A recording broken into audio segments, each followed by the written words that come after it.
गजा में इजराइल की बमबारी जारी है। इजरायली सेना के मुताबिक उसने गजा पर 5 दिनों में करीब 6,000 बम गिराए हैं। इस बमबारी के चलते मानवाधिकार संगठन ह्यूमन राइट्स वॉच ने कहा है कि गजा और लेबनान में अपनी सैनिक कार्रवाइयों में इजराइल व्हाइट फॉस्फोरस का इस्तेमाल कर रहा है। ह्यूमन राइट्स वॉच के मुताबिक ऐसे हथियारों का इस्तेमाल लोगों को गंभीर चोटें पहुंचा सकता है और अंतर्राष्ट्रीय मानवीय कानून का उल्लंघन करता है। न्यूज एजेंसी रॉयटर्स के मुताबिक जब इजरायली सेना से इन आरोपों के बारे में पूछा गया तो उसने कहा कि फिलहाल उसे गजा में व्हाइट फॉस्फोरस वाले हथियारों के इस्तेमाल की जानकारी नहीं है। ह्यूमन राइट्स वॉच ने कहा है कि उन्होंने 10 अक्टूबर को लेबनान और 11 अक्टूबर को गजा में शूट किए गए वीडियो को वेरीफाई किया है, जिनमें गजा सिटी पोर्ट और इजराइल लेबनान सीमा के पास 2 ग्रामीण इलाकों पर तोप खाने से दागे गए सफेद फॉस्फोरस के कई हवाई विस्फोट दिखे थे। ह्यूमन राइट्स वॉच के मध्य पूर्व और उत्तरी अफ्रीका के निदेशक लामा फकीह कहते हैं, जब भी भीड़ भाड़ वाले नागरिक इलाकों में व्हाइट फॉस्फोरस का इस्तेमाल किया जाता है तो इससे गंभीर जलन और आजीवन पीड़ा का खतरा होता है। साल 2013 में इजराइल की सेना ने कहा था कि वो युद्ध के मैदान में स्मोक स्क्रीन बनाने के लिए व्हाइट फॉस्फोरस वाली गोलीबारी का इस्तेमाल बंद करने जा रही है। उस वक्त भी मानवाधिकार समूहों ने गजा संघर्ष के दौरान इजराइल के व्हाइट फॉस्फोरस के इस्तेमाल की निंदा की थी। सवाल है कि आखिर व्हाइट फॉस्फोरस क्या है जिसकी इतनी चर्चा हो रही है। व्हाइट फॉस्फोरस एक रासायनिक पदार्थ है जो ऑक्सीजन के संपर्क में आने पर जल उठता है। इसका इस्तेमाल तोपखाने के गोलों, बम और रॉकेट में किया जाता है। एक बार जब व्हाइट फॉस्फोरस ऑक्सीजन के संपर्क में आता है तो रासायनिक प्रतिक्रिया से 815 डिग्री सेल्सियस तक की तेज गर्मी पैदा होती है। ऑक्सीजन के संपर्क में आते ही व्हाइट फॉस्फोरस के जल उठने की वजह से रोशनी और गाढ़ा धुआं पैदा होता है, जिसका इस्तेमाल सैन्य कार्रवाइयों में किया जाता है। लेकिन जब व्हाइट फॉस्फोरस इंसानों के संपर्क में आता है तो भयानक चोटें पहुंचाता है। ज्यादातर जमीनी सैन्य अभियानों को छुपाने के मकसद से व्हाइट फॉस्फोरस का इस्तेमाल होता है। व्हाइट फॉस्फोरस के इस्तेमाल से सेनाएं एक स्मोक स्क्रीन बनाकर अपनी गतिविधियों को छुपाने की कोशिश करती हैं। व्हाइट फॉस्फोरस इंफ्रारेड ऑप्टिक्स और हथियार ट्रैकिंग सिस्टम में भी हस्तक्षेप करता है और सैन्य बलों को एंटी टैंक मिसाइलों जैसे निर्देशित हथियारों से बचाता है। गजा जैसे घनी आबादी वाले इलाकों में हवा में व्हाइट फॉस्फोरस का धमाका वहां रहने वाले लोगों के लिए जोखिम बढ़ाता है। कितना नुकसान पहुंचाता है व्हाइट फॉस्फोरस? व्हाइट फॉस्फोरस के संपर्क में आने पर इंसानों को गंभीर जलन महसूस होती है, ऐसी जलन जो अक्सर हड्डियों तक पहुंच सकती है। इस जलन से बने घावों को ठीक होने में वक्त लगता है और उनमें इन्फेक्शन होने की संभावना होती है। अगर मानव शरीर के सिर्फ 10% हिस्से पर व्हाइट फॉस्फोरस के जलने की वजह से घाव हो जाएं, तो ये जानलेवा होता है। इसके संपर्क में आने पर इंसानों में सांस लेने में दिक्कत हो सकती है और शरीर के कई ऑर्गन काम करना बंद कर सकते हैं। व्हाइट फॉस्फोरस की वजह से मिले प्रारंभिक घावों के बाद जो लोग बच जाते हैं वो अपनी बाकी जिंदगी में दर्द सहते हैं। उनकी गतिशीलता पर असर पड़ता है और उनके शरीर पर पड़े घावों के निशान उनकी मनोवैज्ञानिक स्थिति पर बुरा असर डालते हैं। सशस्त्र संघर्षों में व्हाइट फॉस्फोरस का इस्तेमाल कई अंतर्राष्ट्रीय कानूनी ढांचों के अधीन है। पारंपरिक हथियारों पर कन्वेंशन CCW के प्रोटोकॉल 3 के तहत नागरिक आबादी या नागरिक इलाकों में आग लगाने वाले हथियार के रूप में व्हाइट फॉस्फोरस का इस्तेमाल करने पर प्रतिबंध है। प्रोटोकॉल के तहत इसका इस्तेमाल सिर्फ अंतर्राष्ट्रीय मानवीय कानून के सिद्धांतों के अनुरूप सिग्नलिंग, स्क्रीनिंग और मार्किंग के लिए किया जाना चाहिए।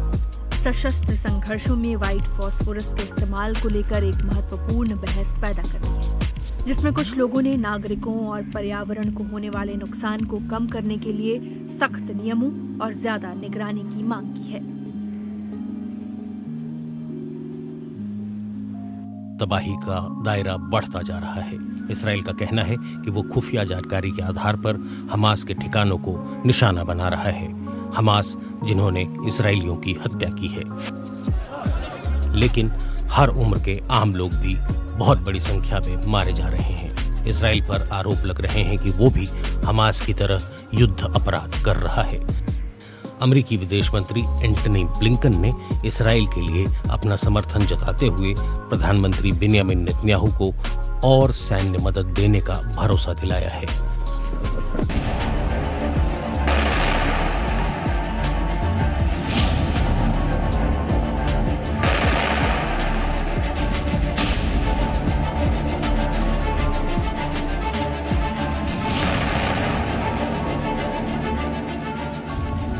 एयर स्ट्राइक से हमास के ठिकानों को तहस नहस करने के बाद इजरायली सेना अब जमीन से फुल एंड फाइनल अटैक की तैयारी में है।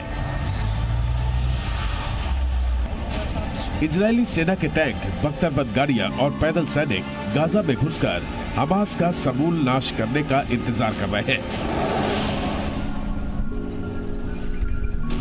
इजरायली सेना के टैंक गाजा पट्टी में हमास के हर ठिकाने को मिट्टी में मिलाने के लिए लगातार आगे बढ़ रहे हैं। सीधी तस्वीरें आपको एक बार फिर से जी न्यूज़ ग्राउंड जीरो से दिखा रहा है, जहां पर इजरायली जो टैंक्स हैं वो गाजा बॉर्डर पर युद्ध की तरफ आगे बढ़ते जा रहे हैं। और साथ ही आप देख सकते हैं, क्योंकि बहुत कम समय बचा है, इजराइल की सेना पूरी तरह से गाजा पट्टी में हमास के आतंकी ठिकानों को नेस्तनाबूद कर देना चाहती है, मिटा देना चाहती है। और इजराइल की सेना ने एक बार फिर से ये साफ किया है कि चुन चुन कर जितने भी ठिकाने हैं हमास के, उन्हें बर्बाद कर दिया जाएगा, उन्हें खत्म कर दिया जाएगा। और इसी के साथ अब मैं देख पा रहा हूँ यहाँ पर टैंक मौजूद हैं भारी संख्या में, और ये टैंक गाजा बॉर्डर पर हैं। इन्हें आदेश का इंतजार है उस ग्राउंड ऑपरेशन को शुरू करने के लिए, जिसके इंतजार में इन्हें यहाँ पर तैनात किया गया है। हमास के खिलाफ जमीनी हमले से पहले इजराइल के प्रधानमंत्री बेंजामिन नेतन्याहू अपने सैनिकों ने इजराइल में मोर्चे पर तैनात अपने सैनिकों से मुलाकात की। नेतन्याहू ने हमास के आतंकी हमले से प्रभावित किबुत्ज बेरी और केफर अज्जा में हालात और नुकसान का भी जायजा लिया। इस दौरान वहां पर मौजूद सैन्य और पुलिस अधिकारियों ने उस मंजर के बारे में बताया जब हमास ने निर्दोष लोगों को निशाना बनाया था। כמות מצורפת של תחמושת, ואחריהם גל נוסף של חמושים שרצים ברגל, שזה לוחמי ספר, לא נוח'בה ולא הכל. כשהם שוכבים, יהיו מחבלים באותו מקום. חברי כיתת כוננות, את המחבלים, 10 הרוגים פה, 3 הרוגים פה. אז אני מבקש ממך לא לסיים עד שאנחנו לא מוצאים פתרון לביטחון שלנו. תודה. תודה לך. ארז. תודה. इस दौरान नेतन्याहू ने गाजा में जमीनी हमले से ठीक पहले सैनिकों से पूछा कि क्या आप तैयार हैं?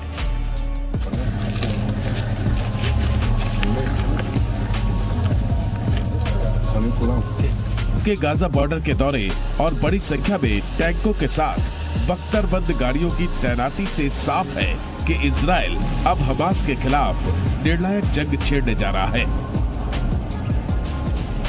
इस बीच इजरायली एयरफोर्स ने हमास के नुकवा फोर्स के कमांडर अली कदी को मार गिराया है। कदी इजराइल पर किए गए हमले का मास्टरमाइंड था। इजराइल की एयरफोर्स ने दावा किया है कि खुफिया जानकारी मिलने के बाद कदी के ठिकाने पर ड्रोन से हमला किया गया और उसे ढेर कर दिया गया।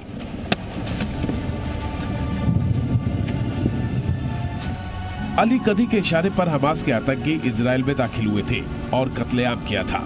इजरायली सेना ने हवाई हमले में हमास के एयरफोर्स चीफ मुराद अबू मुराद को भी मार गिराया।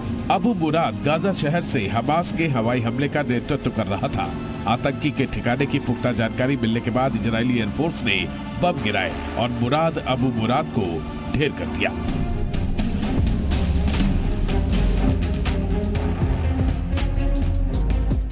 इस बीच इजराइल डिफेंस फोर्स ने हमास के आतंकी हमले से जुड़ा एक नया वीडियो जारी किया है। 7 अक्टूबर के इस वीडियो में इजरायली सैनिक समुद्र के रास्ते हो रही घुसपैठ की कोशिश को नाकाम करते दिखे। वीडियो में दिखा कि इजरायली नेवी ने तैरकर घुसपैठ की कोशिश कर रहे हमास के आतंकियों पर ताबड़तोड़ फायरिंग की और चुन चुन कर हर आतंकवादी को समुद्र में ही मौत की नींद सुला दिया। हमास के आतंकियों को खदेड़ने और आतंकी ठिकानों को नेस्तनाबूद करने के बाद अब इजरायली सेना ने गाजा शहर की पूरी तरह से घेराबंदी कर दी है। सैनिकों के साथ साथ बख्तरबंद गाड़ियां और टैंकों ने मोर्चा संभाल लिया है। हमास के सफाई के लिए रणनीति तैयार है। इंतजार है तो सिर्फ सही वक्त और हमले के लिए हरी झंडी मिलने का। गाजा बॉर्डर से विशाल पांडे के साथ ब्यूरो रिपोर्ट जी मीडिया।